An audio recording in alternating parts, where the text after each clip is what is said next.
할렐루야. 성도님들, 구독자님들 은혜 많이 받으세요. 오늘 저는 여러분과 함께 마땅히 행할 길을 아이에게 가르치라는 제목으로 말씀을 나누겠습니다. 토기가 만들어지는 것을 보면 토기장이가 진흙을 가지고 자기 마음의 생각대로 좋은 토기도 만들고 또 험하게 썰 그릇도 만듭니다. 똑같은 진흙인데도 그것을 정성을 들여서 아름다운 밥상에 올라갈 수 있는 그릇도 만들고 장독간에 들어갈 그릇도 만들 수가 있는 것입니다.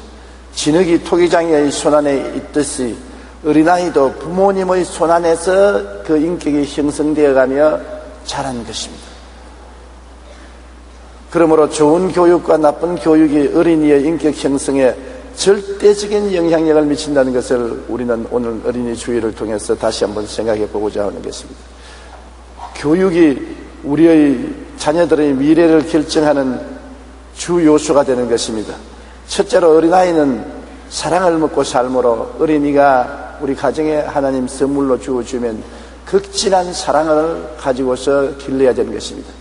사람은 하나님의 형상과 모양대로 지음받았는데 하나님은 사랑이십니다. 그러므로 사람도 그 근본적인 존재는 사랑인 것입니다. 사랑의 교제, 사랑의 교통을 통해서 사람은 생명이 살아나는 것입니다.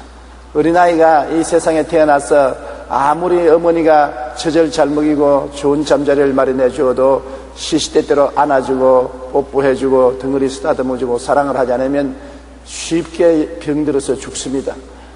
의사들이 발표한 것을 보면은 유아원에서나 어린이 병동에 입원한 어린아이들을 돌볼 때 좋은 약을 먹이고 좋은 공방 온도를 만들어주고 좋은 이부자를 줘도 하루에 3번 이상 안아주고 얼러주고 설어주고 뽀뽀해주지 않으면 어린아이들이 죽는다는 것입니다. 그들이 의학적 증명을 하고 그 다음부터는 반드시 유아들이 있는 곳이나 어린아이들 병동에는 하루에 3번 이상 간호원이 가서 얼러주라고 명령을 내리고 있다는 것입니다. 여러분, 안아주고 스킨십을 해주는 것이 마음의 안심과 평안을 갖게 해주는 것입니다. 어린아이는 무의식 중에 불안합니다. 어머니 뱃속에서 평안이 있다가 세상에 태어나니까 모든 것이 불안하지 않아요.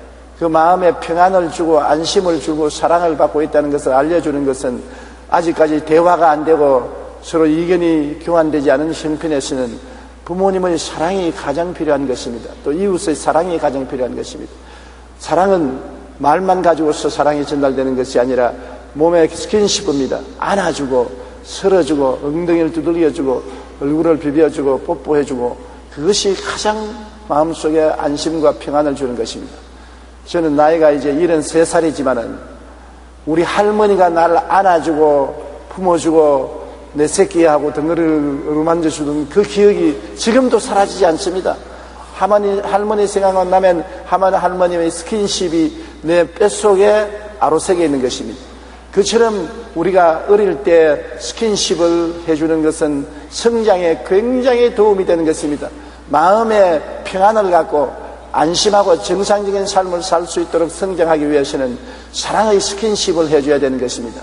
그러므로 여러분, 어머니, 아버지 여러분, 할아버지, 할머니 여러분, 손주, 손녀, 자녀들을 많이 끌어안아주고 엉덩이 두들겨주고 그리고 얼굴도 비벼주고 뽀뽀도 해주고 사랑을 베풀어 주십시오. 이것이 자녀 교육의 절대적인 필요한 요소인 것입니다. 비단 자녀뿐만 아닌 것입니다. 요사이 부부들이 서로 소외되고 멀어지는 이유는 스킨십이 부족하기 때문인 것입니다. 아침에 일어나서도 한 번씩 안아주십시오. 남편도 아내 안아주고 아내도 한번 안아주고 출근하기 전에도 서로 한번 안아서 얼굴 한번 비벼주고 돌아오면 반갑게 안아주고 그 한도에 산 것도 아니고 10년 있게 살았으면서 이제 새삼스럽게 무슨 그런 짓을 하느냐. 그게 마음에 평안을 주고 안도감을 주고 생기를 도와주는 것입니다. 마음의 사랑의 기운이 스킨십을 통해서 통해지는 것입니다. 그렇기 때문에 그렇게 하는 가족하고 그렇지 아니하는 가족하고 가정의 사랑의 온도가 확실히 다르게 되는 것입니다. 이러므로 어린아이는 더구나 많이 쓰다듬어주고 안아주어 그들에게 사랑의 생기를 뜨겁게 만들어줘야 되는 것입니다. 옛날에 홀도 고아원에 제가 방문한 적이 있는데 전시에 6.25 사변 때입니다. 혼혈아들이 미국의 부모들을 찾아갈 전까지 수용되어 있었습니다. 양부모가 와서 정해놓으면 이제 공수를 하는데 수용된 곳에 가면 병아리 기르듯이 고아들이 와글와글 합니다. 그러면 어린아이들이 제게 뛰어와서 가슴에 매달리면 한 번 매달리면 아무리 떼도 안 떨어져요. 엄청나게 끌어안고 그냥 고함 저음이다 떨어져 나올까 싶어서 아주 마음이 아프기 그지없어요. 얼마나 사랑이 그립기에 잘 먹이고 잘 입혀주고 잘 재워주는데도 불구하고 어른들의 가슴에 매달려서 안 떨어지려고 저렇게 부르짖느냐. 정말 가슴이 아팠습니다. 사랑이란 없어서 살 수 있는 것이 아닙니다. 사랑 없이면 다 헛된 거예요. 잘 먹여줘도 헛된 것이고 잘 입혀줘도 그것이 만족을 주지 않습니다. 평안하게 살게 해줘도 그것으로서 사람이 사는 것이 아닙니다. 마음에 사랑이 있어야 되고 사랑을 주고 사랑을 받아야 인생을 사는 것이고 어린아이들도 사는 것입니다. 어린이 교육에서 사랑을 풍성히 부어주십시오. 마가복음 10장 13절로 16절에 보면 사람들이 예수께서 만져주심을 바라고 어린아이들을 데리고 왔다 했습니다. 그냥 말하는 것이 아니라 만져주심을 바라고 어린아이들을 데리고 오매 제자들이 꾸짖건을 예수께서 보시고 노하시어 이르시되 어린아이들이 내게 오는 것을 용납하고 금하지 말라. 하나님의 나라가 이런 자의 것이니라. 내가 진실로 너에게 이르노니 누구든지 하나님의 나라를 어린아이와 같이 받들지 않는 자는 결단코 그곳에 들어가지 못하리라 하시고 그 어린아이들을 안고 그들 위에 안수하고 축복하여 주시더라. 예수님께서 어린아이들을 밀쳐낸 것이 아니라 끌어안고 그리고 머리에 안수해서 축복을 해준 것입니다. 전해온 말에 의하면 예수님께 그때 한번 안기고 안수받는 사람은 전부 성자가 되었다고 말했었습니다. 여러분, 둘째로 어린아이들에게 예수님과 하나님을 먼저 배우게 만들어줘야 되는 것입니다. 이 세상에 말을 배움과 동시에 우리 구주 예수 그리스도와 하나님 아버지를 배우도록 해야 되는 것입니다. 인간에 있어서 가장 근본적인 지식이 그것입니다. 사람이 온 천하를 다 얻고도 자기 목숨 하나 잃으면 아무 소용이 없습니다. 그러므로 인생을 살 때 가장 중심이 된 보화인 예수 그리스도와 하나님을 알도록 만들어줘야 되는 것입니다. 왜냐하면 사람은 하나님의 형상과 모양대로 지음받는 원형이 있습니다. 그 원형이 죄로 말미암아 망가졌지만은 그 원형에 예수 그리스도와 하나님을 채워놓아야 되는 것입니다. 짐승들은 아무리 예수님과 하나님을 가르쳐도 못 깨달아요. 원형이 없습니다. 근데 사람은 원형이 있어요. 어린아이가 아직 말도 배우지 않고 이성이 발전 안 되어도 예수님과 하나님에 대한 것은 자연적으로 알도록 마음에 그렇게 원형이 있는 것입니다. 거기에 부모님이 채워주는 것입니다. 시골에 가면 우물물에 돌을 집어넣고 쓰레기를 집어넣어서 우물을 막아놓아도 원래 우물물이 거기에 있는 것입니다. 파헤쳐 놓으면 물이 콸콸 솟아나는 것입니다. 내버려 놓으면 그 우물을 막히죠. 원래 하나님에 대한 사랑, 하나님의 모습을 마음속에 가지고 태어난 것입니다. 그것이 죄로 말미암아 막혀지고 더러워졌지만은 이것을 청소해서 부모들이 다시 샘물이 솟아오르게 만들어줘야 되는 것입니다. 예수 그리스도와 하나님을 가장 먼저 배우도록 해야 되는 것입니다. 엄마, 아빠를 말하기 전에 예수님, 하나님 이 말씀을 배우도록 도와줘야 되는 것입니다. 어린아이는 엄마, 아빠와 동시에 예수님, 하나님, 아버지 일일이 교리적으로 다 알려줄 이유가 없습니다. 그렇게 교리적으로 알려줘도 깨달을 수 있는 지성이 없습니다. 그래도 얘들은 받아 외우고 같이 고사리 손을 합쳐서 기도하고 찬송을 부르는 이유는 마음속에 원형이 있기 때문인 것입니다. 자기도 알든지 모르든지 그 마음속에 하나님을 알도록 이미 하나님의 형상이 꽉 찍혀 있는 것입니다. 그러면 자동적으로 그것을 살려주면 살아나는 것입니다. 전도서 3장 11절에 보면 하나님이 모든 것을 지으시되 때를 따라 아름답게 하셨고 사람에게는 영원을 사모하는 마음을 주셨느니라. 이미 마음속에 영원은 하나님인 것입니다. 하나님을 사모하는 마음을 마음속에 주신 것입니다. 세계적으로 유명한 오페라 가수인 할버턴이 어느 날 어린 아들과 친구들이 이야기하는 것을 듣고 마음의 감동을 느꼈습니다. 한 소년이 그 아들과 이야기하는데, 야, 우리 아버지는 이곳 시장님의 굉장히 가까운 친구요, 시장님하고 사랑스러운 대화도 하고 늘 만난단다. 그러니까 이 오페라 가수인 할버튼 씨의 아들이 어깨를 섰습니다. 야, 그건 말도 하지 마라. 우리 아버지는 천지와 만물을 주신 하나님과 친구예요. 우리 아버지는 매일 우리와 같이 하나님과 이야기하고 하나님과 가까이 지낸단다. 그 대화를 듣고 아버지가 마음에 깊은 감동을 느꼈다는 것입니다. 그 아들이 얼마나 가정에 하나님을 사랑하고 하나님을 섬기는 것에 감동을 느꼈던지 친구에게 아버지 하나님과 우리 가족은 친구요, 가깝다는 것을 자랑하더라는 것입니다. 그렇게 될 정도로 자녀들을 주님께로 교육시키게 되는 것입니다. 어린아이는 하나님이 이 땅에 부모에게 잠시 맡겨준 선물입니다. 어린이는 부모의 소유물이 아닙니다. 하나님의 자녀입니다. 그러므로 어릴 때 하나님의 자녀를 하나님께 돌려주어야지, 왜 하나님의 자녀를 내 소유물로 빼앗아서는 되지 않은 것입니다. 그렇기 때문에 반드시 가정예배 같이 드리고 주일예배 출석시켜야만 하는 것입니다. 어린아이가 귀찮아 하더라도 잠자는 애를 깨워서라도 가정예배를 드리게 하고 밥 먹여서 주일날 손잡고 주일예배 참석하도록 해야 되는 것입니다. 좋은 습관은 어릴 때부터 들여야 되지요. 습관이라는 것은 한 번만에 습관이 되는 것이 아니고 자주 반복해야 습관이 되는 것입니다. 심리학자들 말하기를 한 가지 습관에서 다른 습관으로 바꾸기 위해서는 21번을 반복을 해야 되는 것입니다. 내가 먼저 오른쪽 발을 가지고 신을 신고 그 다음 왼쪽 발을 신는 것을, 그 다음에 습관을 왼쪽 발부터 먼저 신는 습관을 들이려면 20하루 동안 관심을 가지고 마음에 애를 써서 왼쪽 발부터 신을 신어야 그것이 습관이 된다는 것입니다. 여러분, 말도 한 가지인 것입니다. 요사이 영어열이 대단한데 하루아침에 영어가 공부되는 것이 아닙니다. 언어는 습관입니다. 자꾸 말을 함으로 반복하지요. 처음부터 말을 잘하는 사람 보았습니까? 어린 애기들 말하는 거 보십시오. 처음에는 할아버지를 말 못하고 할비, 할머니를 말하고 할미라고 말합니다. 그러나 할비, 할아버지 습관으로 자꾸 고쳐나가는 것입니다. 그래서 영어도 여러분, 영어 마을 같은 데 들어가서 한 일주일 공부한다고 영어가 되는 건 아닙니다. 집에서 계속해서 이야기하고 대화하면 습관이 되어서 자동적으로 입이 열리는 것입니다. 아유, 머리가 좋아야 외국어를 잘하지. 여러분, 바보도 말은 참 잘한다고요. 바보도 말은 잘한다고. 왜? 습관인가. 언어라는 것은 습관이지 머리가 좋아서 하는 것이 아닌 것입니다. 자꾸 말을 해야 돼요. 저도 외국어를 40년 가까이 했습니다만 지금도 매일같이 영어 신문을 읽고 있는 것은 하루라도 습관을 등한히 하면 까먹어버립니다. 그냥 아무라고 까먹어버리고 말아요. 자꾸 계속해서 습관을 배속해야 그것이 몸에 배어서 나오게 되는 것입니다. 가정예배를 드리고 주일예배 드리는 것을 습관화되게 만들어야 되는 것입니다.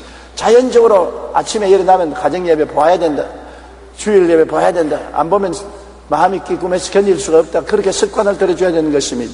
신명기 6장 6절로 7절에 오늘 내가 네게 명하는 이 말씀을 너희 마음에 새기고 내 자녀에게 부지런히 가르치며 집에 앉았을 때든지 길을 갈 때든지 누워있을 때든지 일어날 때든지 이 말씀을 강론할 것이라. 주야로 하나님 말씀을 강론하는 것입니다. 다른 것은 잃어버려도 좋지요. 말씀을 잃어버리면 생명을 잃어버리기 때문에 주야로 길을 걸어갈 때나 앉을 때나 설 때나 잘 때나 누울 때나 하나님 말씀을 강론하는 것입니다. 그만큼 강조한 것이니 새벽기도, 아침 예배, 주일 예배 드리는 것은 당연한 이치인 것입니다. 3살 버릇이 80까지 간다는 우리 한국 흑담대권이와 잠언서 22장 6절에 마땅히 행할 길을 아이에게 가르치라. 그리하면 늙어도 그것을 떠나지 아니하리라고 말씀한 것입니다. 미국 뉴멕시코주에 12살 된 흑인 소년이 어머니의 손을 잡고 흐느끼고 있었습니다. 어머니는 가쁜 숨을 내어 쉬면서 어린아이에게 말했습니다. 아버지도 일찍 돌아가시고 나도 너를 돌볼 수가 없어. 이제 내가 죽으면 너를 할머니의 손에 맡겨서 키울 수밖에 없다. 그러나 내가 꼭 한 가지 말하고 싶은 것이 있다. 이 세상에 다른 건 다 잊어버려도 예수님을 믿는 것하고 예수님 안에 소망을 가지고 예수님의 사랑을 가슴 속에서 잊어버리지 말라. 이것이 내가 너에게 남겨준 유산이다. 믿음, 소망, 사랑, 이 3가지는 주님을 통해서 항상 마음속에 간직해라. 그리고 어머니가 세상을 떴습니다. 이 소녀는 자라면서 고생을 많이 했습니다. 왜냐하면 흑인으로서 인종장애를 당하고 소아마비장애까지 있어가지고서 인종차별과 가난과 병마로 인해 괴로운 나날이 계속되었었습니다. 그러나 그는 늘 어머니의 유언을 생각했습니다. 주 안에서 믿음, 소망, 사랑을 잃지 말라는 유언을 생각하고 열심으로 주님을 섬기고 모든 장애를 극복하고 나간 결과에 1950년 그는 흑인으로서 최초로 노벨 평화상을 수상했습니다. 이 사람이 바로 미국의 정치학자 랠프 번치 박사인 것입니다. 어릴 때 어머니께 물려받은 신앙의 유산은 절망에 처한 소년에게 힘이 되었고 꿈과 소망을 잃지 않게 된 것입니다. 어린아이 때 마음이 부드러울 때 어머니가 삶의 보화를 가르쳐준 것입니다. 그러니 그 보배를 어린아이 때부터 품고서 살은 결과에 그는 위대한 인물이 될 수가 있는 것입니다. 인간의 마음에는 하나님을 찾는 원령이 있습니다.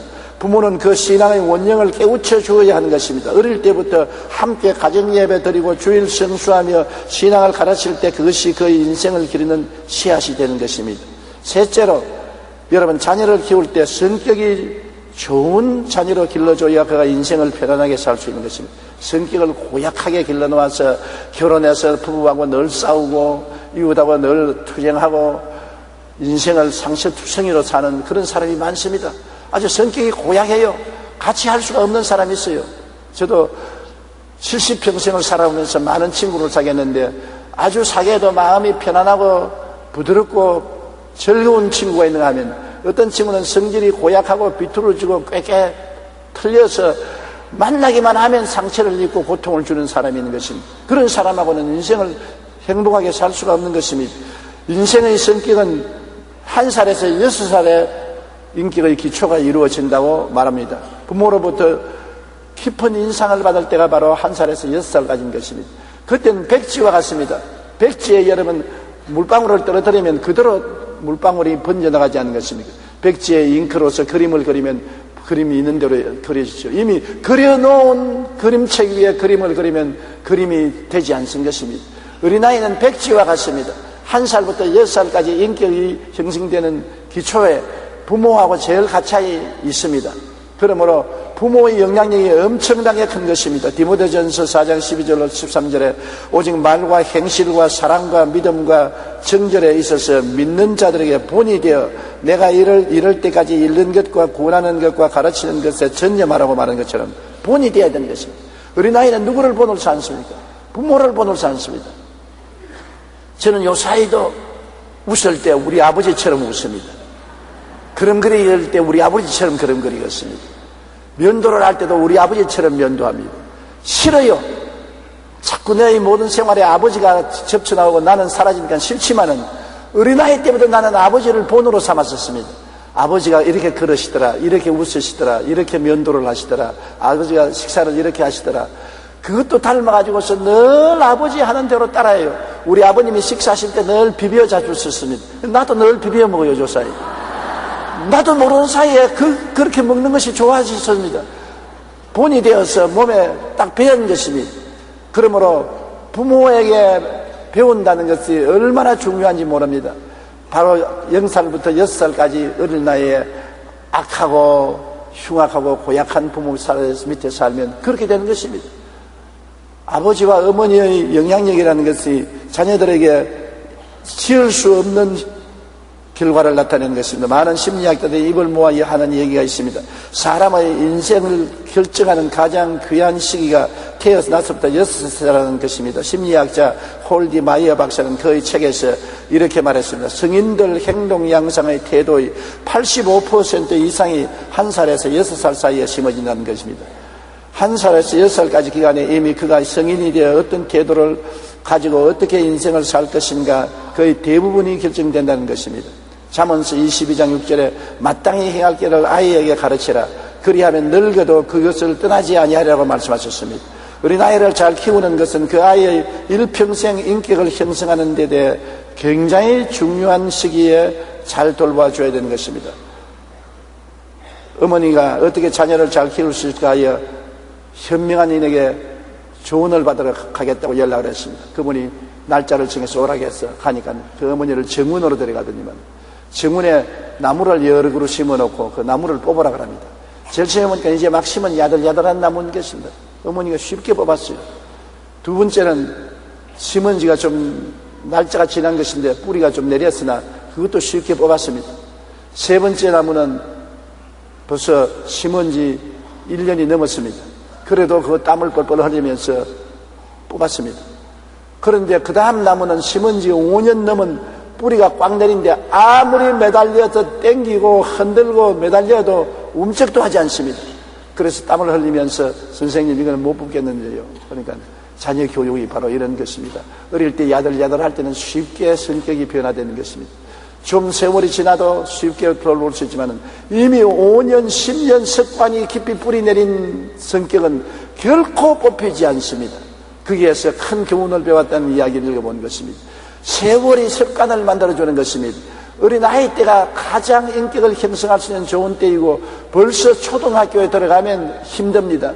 고등학교, 대학 들어가서 부모 말 잘 듣는 사람 봤습니까? 고등학교, 대학 들어가면 벌써 말 안 들어요.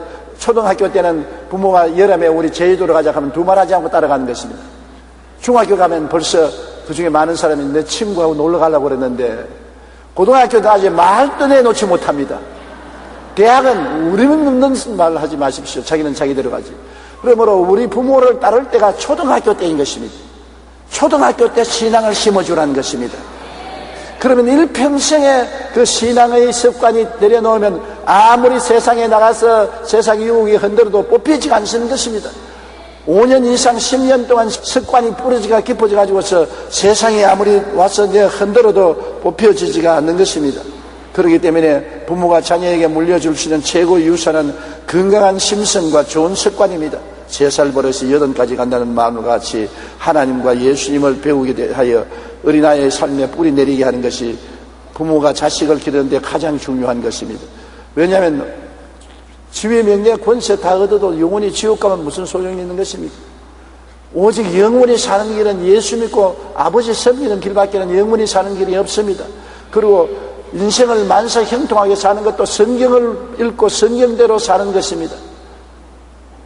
여호수아에게 하나님 말씀하기를 내가 주는 이 성경 말씀을 주야로 묵상하고 그대로 하면 네가 가는 곳마다 형통하리라고 말한 것입니다. 그때는 모세 오경밖에 없었습니다. 지금은 우리가 66권이나 가지고 있습니다. 이 성경이 만사 형통과 번영의 근원이 되는 것입니다. 다른 게 줄 것 없어요. 예수 믿고 하나님 섬기고 성경을 유산으로 주면은 성경 가운데 모든 것이 다 있는 것입니다. 성경을 찾아서 인생을 살면 그것이 바로 금을 캐는 공맥이요 바로 그곳에서 다이아몬드를 캐는 광산이 되는 것입니다. 그러므로 우리 자녀들을 올바른 가치관을 심어주어서 성경을 중심으로 살게 만들어주는 것입니다. 폭력으로 아이를 고치려고 하지 마십시오. 아이들의 성격을 비뚤어지게 하는 것은 부모가 어린아이 성격 고친다고 무조건 하고 뺨때기를 후려 때리고 그냥 몽둥이로 패고 자녀 학대를 하는 사람인데, 그렇게 하면 자녀들은 부모에 대한 원한과 함께 사회에 대한 복수심으로 마음이 꽉 떨어지는 것입니다. 적개심으로 마음이 삐뚤어지고 마는 것입니다. 뭘 잘못하더라도 이해하고 동정하고 그 다음에는 징계해야 되는 것입니다. 제가 신학교 다닐 때 선교사님 집에 동정 들러들었는데 존 스테스 목사님 집에 딸만 셋을 길렀는데 그 딸들이 참 잘 자랐어요. 그런데 내가 가만히 어떻게 하는 거냐면 딸이 잘못했을 때 아버지가 불러서 딸을 무릎에 앉혀놓고 설명을 해요. 너 이렇게 이런 것을 잘못했다. 너 잘못하면 인정하지. 어린아이가 인정을 하니까 잘못하면 내가 어떻게 한다 그랬지? 때린다 그랬습니다. 그러면 너가 오늘 네가 잘못했으니까 멸을 몇 찰 맞아라. 그래서 종아리 걷어. 그러더니만 종아리를 때려요. 그런데 잘못했다고 인정하기 절대는 절대로 강제로 종아리를 때리잖아요. 늘 설명을 해요. 무엇이 잘못된가를 어린아이에게 차근차근 설명해 놓고 난 다음에 설득을 시키고 어린아이가 왜 벌을 받는지 이해하도록 만들어 놓고 난 다음 벌을 주는 것을 보았었습니다. 그것이 저에게 굉장히 충격을 주었어서 제가 나중에 어린아이 키울 때도 그 선생님의 하는 방법을 실천했습니다. 무엇을 잘못했으면 애들은 무엇을 잘못했는지 모르잖아요. 충분히 변명할 기회를 주는 것입니다. 네가 이것을 잘못했는데 너 잘했다고 생각하느냐? 못했지. 잘못했으면 고쳐야 되겠지. 그러면 잘못했으면 멸을 맞겠다고 했으니 맞아야 되겠지. 충분히 자기가 인정하고 난 다음 그럼 바지 거져. 그러고 난 다음 사랑의 매를 때리는 것입니다. 때리는 것이 좋아할 리가, 부모가 자식 때리는 거 누가 좋아하겠습니까? 그러나 자식의 장래를 위해서 그렇게 고쳐줘야 되는 것입니다. 에베소서 6장 4절에 또 아비들아 너희 자녀를 노엽게 하지 말고 오직 주의 교훈과 훈계로 양육하라.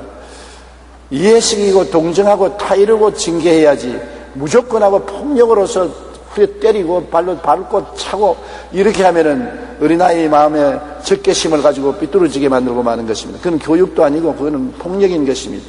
넷째로 어린아이를 키울 때 나이가 어리지만은 한 인격적으로 취급을 해야 되는 것입니다. 대화의 상대로 삼아야 되는 것입니다. 부모들은 우리 한국 사회에서는 지금은 안 그런지 모르겠지만 우리 자랄 때는 어른들 이야기하는 데 가서 무슨 소리 하면 시끄럽다 저리 가라 어른들 이야기하는데 왜 애들이 하더냐 인간 취급을 받는다고. 내 생각에도 내가 고양이냐 개냐 나는 왜 인간 취급을 못 넣었냐. 내가 나이 70이 넘었는데도 14살 5살 때 경험한 것이 가슴 속에 아직도 상처가 남아 있습니다. 한 번은 우리 학교에서 야구 시합을 했는데 야구 경기를 해서 이겼단 말입니다. 나에게는 하늘문이 열린 것 같은 그런 기분입니다. 너무 기분이 좋아서 집에 오자마자 아버지에게 보고하려고 하는데 아버지 이웃 손님들하고 이야기를 하고 계세요. 그걸 뛰어들어가서 아버지 오늘 우리 동네 중학교가 경남중학교하고 야구 시합에서 이겼습니다. 그러니까 딱 보시더니만 어른들 이야기하는데 와서 참배하는 거 아니야. 저리 가. 나는 그때 인생에 너무나 큰 충격을 느꼈습니다. 나는 인간도 아니구나. 빨리 어른이 돼야지 어린아이로서는 살 수가 없구나. 그때부터 어른 되기를 사모하는 것이 지금까지 어른 되기를 사모하고 있는 것입니다. 어린아이를 인격자로 대해주지 아니하고 대화의 상대로 생각하지 아니하면 그 어린아이에게 마음에 굉장히 깊은 충격을 받고 나중에는 어른하고 이야기하기를 원하지 않은 것입니다. 가장 중요한 것은 가정에서 어린아이도 인격자로서 인정을 받고 대화의 상대로 삼아주어서 아버지하고 어머니하고 당당히 가정이 이래도 서로 자기 의견을 말하고 자기 소신을 말할 수 있게 만들어줘야 하는 것입니다. 어린아이는 어린아이 세계가 있지 않습니까? 고양이 기르는 것, 강아지 기르는 것, 꽃밭 가꾸는 것, 친구들 데리고 오는 것, 과자 먹는 것, 자기에 대한 의견이 있는데 무조건 하고 어린아이 의견은 무시하고 너는 부모 명령에 따르라. 무조건 하고 취업받고 부모 명령 안 하면 취업받고 부모 명령만 따르라고 하려면 그거는 인격적으로 체험을 하는 게 아니라 동물로서 취급하는 것입니다.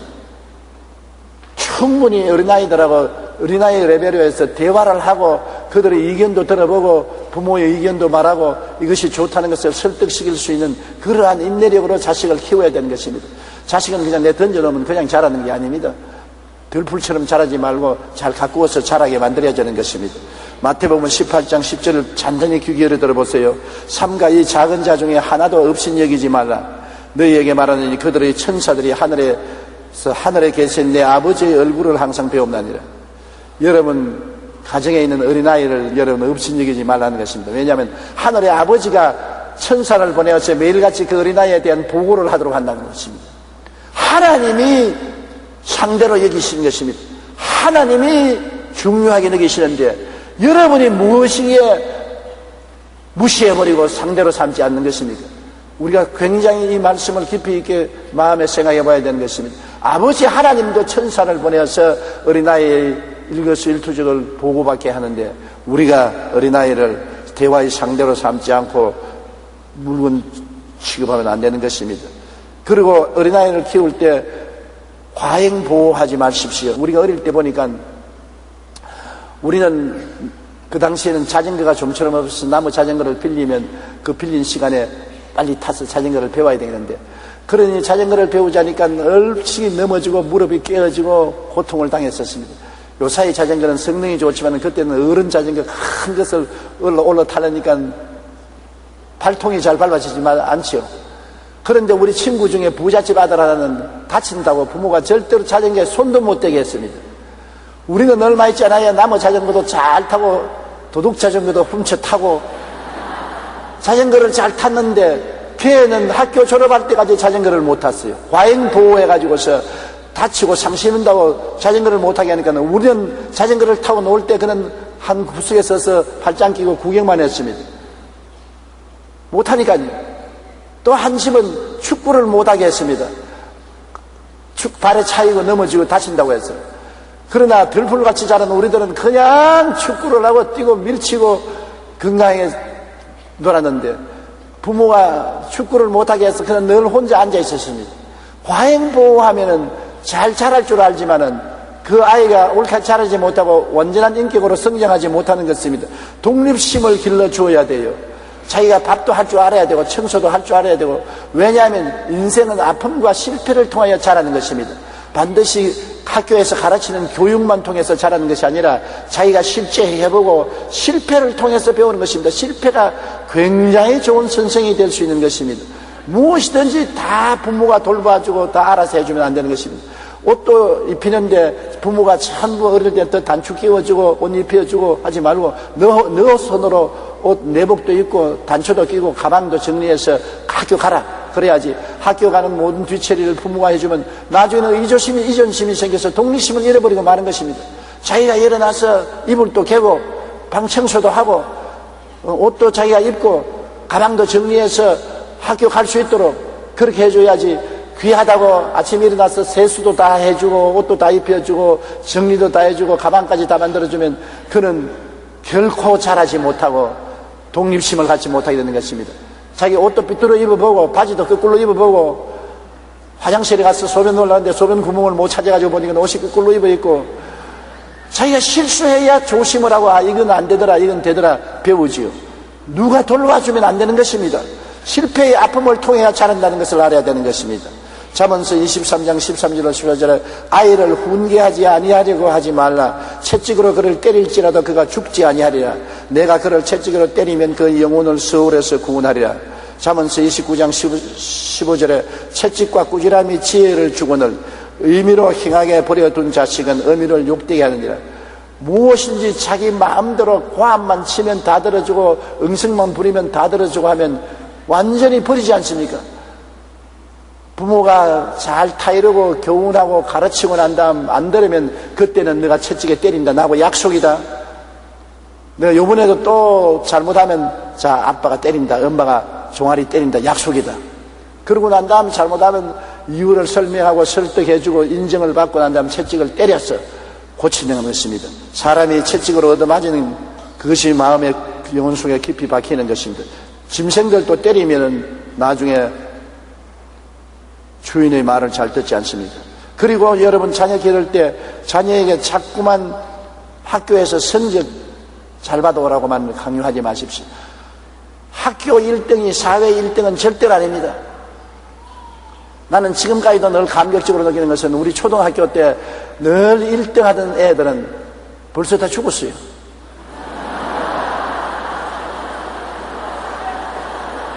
그런데 나하고 옆에 앉아있는 짝꿍인데 누구라고 말은 안 해요. 아직 살아있습니다. 늘 꼴찌를 해요. 시험 칠 때 내가 늘 보여주는데 보여주는 것도 못 뺏기는 겁니다. 그래도 졸업하고 난 다음 그는 제일 큰 사업가가 되었었습니다. 동창회에 가기만 하면 걔가 돈을 제일 많이 내요. 또 1등한 사람들도 나중에 졸업하고 난 다음 도움을 받으러 늘 걔에게 가요. 나는 걔를 볼 때마다 사회에 나가서 학교 1등이 사회 1등을 결코 하는 것이 아니구나. 꼴찌를 하더라도 자기 할 일을 잘하면 잘하는구나. 여러분, 여러분의 자녀의 마음속에 무엇이 장기가 있는가를 알아줘야 되는 것입니다. 특성이나 장기를 다 가지고 태어나요. 하나님이 각 사람에게 특성이나 장기를 주어서 태어나게 해요. 그 특성이나 장기를 키워줘야지 자꾸 며느리 바쁠 곳을 장미가 되라고 잡아당기고 모가지를 잡아당기면 바쁠 곳도 안 되고 장미도 안 되고 죽어버리고 마는 것입니다. 요사이 부모들이 천편일률적으로 남이 피아노 치니까 너도 피아노 쳐라, 남이 태권도 하니까 너도 태권도 해라, 남이 영어 하니까 너도 영어 해라, 남이 춤추니까 너도 춤춰라. 그렇게 하면 안 되는 것입니다. 학교 공부는 인생을 살아가는데 가장 필요한 기본 요소지, 거기에 반드시 1등을 하고 특등을 해야 인생을 살아가는 건 아닙니다. 인생은 자기가 하나님이 주신 장기를 잘 살려야 되는 것입니다. 장기를 잘 살려서 거기에서 특출하게 잘하면 자기도 잘 되고 인생도 잘 되는 것입니다. 토마스 에디슨은 너무 어리석어 우둔한 아이라는 평을 받았습니다. 5살 때에는 오리알을 품어 부화시킨다고 쭈그리고 있어서 부모가 못 찾아서 애를 먹었습니다. 11살 때에는 학교에서 퇴학을 당했습니다. 그러나 세계적인 발명왕이 되었지 않습니까? 조각가 로댕은 학교 성적이 항상 꼴찌였습니다. 그림 그리기를 좋아해서 예술학교에 입학하려 했지만 3번이나 거부당했습니다. 천재 과학자인 아인슈타인은 수학 성적 외에는 늘 낙제점이었습니다. 그는 4살까지 말을 할 줄 몰랐고 7살이 되었어야 겨우 글자를 읽을 정도로 둔재였습니다만 수학에 뛰어나니까 수학에 개발해서 세계적인 학자가 된 것입니다. 러시아의 대문호 톨스토이는 대학에서 계속 낙제를 해서 교수들은 그에게 배우기를 포기한 젊은이라고 평가하기도 했습니다.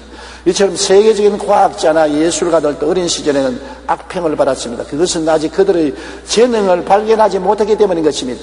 자기 재능에 해당되지 않은데 그거를 자꾸 하라고 하니까 될 택이 없지요. 자기 잘하는 것을 하라야 잘하지, 잘 못하는 것을 하라고 하면 어떻게 하겠습니까? 만물 박사는 쓰레기통입니다.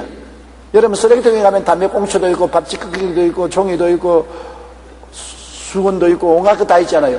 만물 박사는 쓰레기통인 것입니다. 쓰레기통을 자식을 만들지 말고 자녀들에게 특별한 장기를 알아서 그것으로서 가르치십시오. 박세리가 골프 하나 잘하니까 세계적인 인물이 되지 않았습니까? 박세리 보고 지금은 고등수학 풀락하면 못 풉니다. 그러나 골프 치라면 잘 치지요. 사람들마다 장기가 있는데 장기를 살려주십시오. 자식들을 강제로 자꾸 1등하라고 강압을 하지 말기를 바랍니다. 물론 우리 시대는 부모님들이 공부에 관심이 없어서 1등도 하라고 말도 안 하고 꼴찌해도 꾸짖지도 않았었어요. 그냥 뭐 살든지 죽든지 그냥 자라서 나가라. 그런 식으로 우리는 자랐지만은 그것이 지금 생각해보면 오히려 좋았습니다. 왜냐하면 끝장나게 놀았으니까. 요새 애들은 잠잘치를 잠도 못 자고 놀지도 못하고 산과 돌아다니면서 새알도 죽고 꽁알도 죽고 새도 잡으러 다니고 짐승들과 뛰어놀고 그런 게 없지 않습니까? 밤낮으로 책하고 놀고 책 읽고 이 책방으로 저 책방으로 이 학습장으로 저 학습장으로 뛰어다니다가 인생 다 끝마치고 마는 것입니다. 그렇게 인생을 살아서는 안 되는 것입니다. 하나님이 인생을 살릴 때 그렇게 살라고 만드는 거 아닙니다. 여러분, 용기를 내어서 자식들의 학업에 대해서 너무 신경을 쓰지 마십시오. 사학비로서 천문학적인 돈을 쓰는데 그런다고 해서 자녀가 잘 되는 건 아닌 것입니다. 여러분, 자기가 나중에 장기를 발견하고 장기를 개발하면 잘해요. 오늘날 영어 공부 시킨다고 돈을 수없이 밀어넣는데 제가 제 자신을 예를 들어서 미안합니다만 저는 과외 수업한 적이 없어요. 6.25 때 학교도 공부 못하고 우리는 늘 놀았습니다. 그러나 영어가 필요하다고 생각해서 내가 공부하겠다고 딱 결심하니까 영어를 할 수 있다고요. 발음도 좀 둔하고 매끄럽지 못하지만 그래도 그걸 가지고 온 천하 만국에 나가서 복음도 전구하고 할 말 다 했다고요.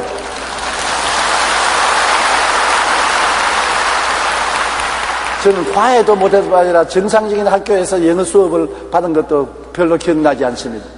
이래도 사는데 뭘 그렇게 야단 법석을 하고 눈물을 흘리고 애를 쓰고 기러기 엄마가 되고 기러기 아빠가 되어서 야단 법석합니까? 우리 어머니 아버지는 평생에 기러기 아빠 엄마 안 되고 94살까지 살았어도 우리 9 자녀들 다 잘 자랐어요. 어제 텔레비 보니까 어린 낳을 때부터 자랄 때부터 뱀을 좋아하는 자식이 있어서 부모가 도와줬어요. 온 방 안에 뱀천지요. 뱀 가지고서 살았어요.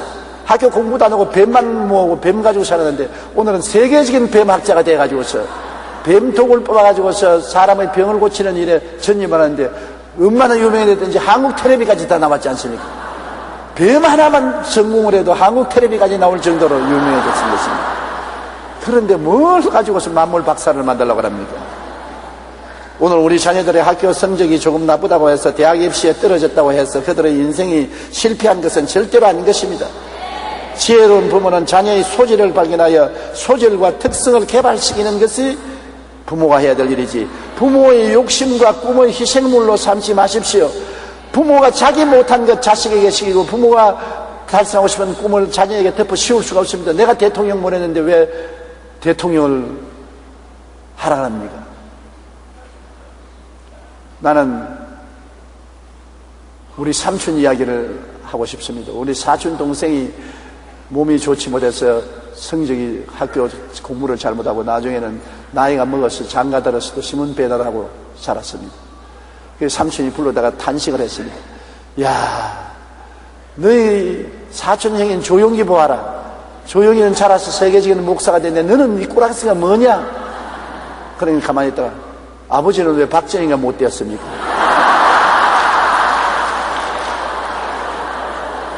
우리 삼촌이 저기 말씀하는 게 너희 사촌 동생이 바본 줄 알았는데 내가 그 말 듣고 충격을 느꼈다. 너 왜 형처럼 되지 못하니까 너는 아버지는 왜 박정희처럼 되지 못했냐고. 그 말에 참말이어서 내가 무릎을 탁 쳤다고. 왜 아버지의 꿈을 자식에게 덮어 씌우려고 하지 마시고 자식은 자식 나름대로 사는 것입니다. 자식 나름대로 사는 거예요. 자기 나름대로 살도록 뒤에 밀어주고 협조해주는 건 좋지만 너 이것 해라 저것 해라 이건 못하면 안 된다 저것 못하면 안 된다고 아버지의 욕심과 어머니의 꿈을 심어주려고 하지 마시기 바랍니다. 오늘날 다이어 박사의 보고에 의하면 8살에서 12살 사이에 미국 어린이 자살률이 1967년 이후에 15년 동안 4배나 늘었다고 말하는 것입니다. 그 원인을 분석한 적 가장 큰 원인은 부모의 욕심과 목표에 도달할 수 없기 때문에 자녀가 미리 좌절하여 자살한다는 것입니다. 부모가 하도 강요하니까 부모의 욕심과 꿈에 다 도달할 수는 없고 힘은 없으니까 자기는 버림받았다고 생각하고 낙심하여 자살하고 만다는 것입니다. 지나친 기대는 자녀에게 큰 부담으로 여겨집니다. 더욱이 자녀를 부모의 꿈과 욕심의 희생물로 삼아서는 결코 안 되는 것입니다. 여러분이 해줄 것은 자녀의 소질을 찾아주고 난 다음에는 자녀가 잘 되도록 위해서 기도를 많이 해주는 것입니다. 역사상 위대한 인물 뒤에는 항상 기도하는 어머니가 계셨다는 것을 잊지 말아야 되는 것입니다. 에레미야가 2장 18절로 19절에 그들의 마음이 주를 향하여 부르짖기를 딸 시온의 성벽아 너는 밤낮으로 눈물을 강처럼 흘릴지어다 초저녁에 일어나 부르짖을지어다 내 마음을 주의 얼굴 앞에 물소듯 할지어다 각 길 어기에 주려 기진한 내 어린 자녀들의 생명을 위하여 주를 향하여 손을 들지어다 하였도다. 이와 같이 자녀들을 위해서 눈물을 흘리며 기도해 주는 것이 가장 선명한 그런 것입니다. 아브라함 링컨은 노동자 부모의 가난한 집에 태어나서 어릴 때부터 링컨에게 어머니가 신앙을 읽으면서 길러주었었습니다. 그러나 그 어머니가 세상을 떠자 계모가 들어왔는데 계모도 신앙이 좋아서 아브라함 링컨에게 신앙 교육을 시키고 성경을 읽게 한 것입니다. 아브라함 링컨의 전기를 적은 사람을 보면은 하나님은 링컨이 위대한 사람이 될 만한 조건을 하나도 주지 않았다. 그러나 링컨에게는 가난과 훌륭한 신앙의 어머니만 주셨다고 말하는 것입니다. 가난과 훌륭한 어머니만 주셨는데 그를 통해서 링컨은 미국 16대 대통령이 되고 세계적인 인물이 된 것입니다. 감리교 창실자인 존 웨슬레는 그의 어머니 수산나에게 글을 배울 때 성경 창세기부터 글을 배웠던 것입니다. 일반적으로 글을 가르치지 않고 성경 읽는 것으로부터 시작해서 어린아이에게 글을 가르쳤는데 그 자녀들이 세계를 움직이는 위대한 주님의 종이 된 것입니다. 어거스틴의 어머니는 어거스틴은 젊은 시절 방탕했으나 그 어머니 모니카의 끊임없는 기도를 통해서 그런 역사적인 성자가 된 것입니다. 무디는 이런 말을 했습니다. 내가 성취한 것 가운데 위대한 것이 있었다면 그건 모두 어머니의 기도 덕택이다. 하나님의 은혜이다. 역사상 위대한 인물 뒤에는 항상 기도하는 어머니가 계셨다는 것을 잊지 말아야 될 것입니다. 그러므로 어머니 여러분 자녀를 위해서 열심히 기도해 주십시오. 누가복음 23장 28절에 예수께서 돌이켜 그들을 향하여 이르시되 예루살렘의 딸들아 예수라는 딸들아 나를 위하여 울지 말고 너희와 너희 자녀를 위해서 울라. 십자가를 걸머지고 가면서도 나를 위해서 슬퍼하지 말고 자식들이 잘 되도록 위해서 기도하라고 예수님이 부탁하신 것입니다. 자녀는 일생에서 한 번 짓는 가장 중요한 농사인 것입니다. 성경에는 자녀는 하나님이 주신 기업이라고 했었습니다. 자녀 교육에 성공한 자와 실패한 자는 노년의 그 열매를 맛보게 되는 것입니다. 여러분 우리는 무엇보다도 그리스도를 구주로 고백하고 모시고 아버지를 섬기고 성경을 가슴에 품고 늘 읽고 묵상하는 자녀가 되도록 어릴 때부터 교육하는 부모 되시기를 주님 이름으로 축원합니다. 우리 기도드리겠습니다. 전능하신 하나님 우리 아버지요, 하나님이 자녀를 우리에게 맡겨놓은 것은 자녀를 잘 기르라고 부탁한 것이지 우리 소유로 삼으라는 것은 아니옵니다. 자녀를 예수님을 믿고 하나님을 섬기며 하나님 말씀을 경외하고 사랑하는 자녀로 길러주면 그들이 어느 곳에 가든지 하나님의 은총으로 영혼이 잘되고 범사에 잘되며 강건하고 생명을 얻되 넘치게 얻게 살 수가 있게 되옵나이다. 아버지 어린아이 때 습관을 들여놓으면 그 습관이 평생을 가며 세상에 나가서 아무리 흔들리더라도 뽑히지 않는다는 것을 알고 어릴 때부터 자녀 교육을 신앙 중심으로 세울 수 있도록 도와주시옵소서. 예수님 이름으로 기도드리옵나이다. 아멘. 할렐루야. 아멘. 목사님 감사합니다. 구독과 좋아요는 제작하는 데 힘이 됩니다. 감사합니다.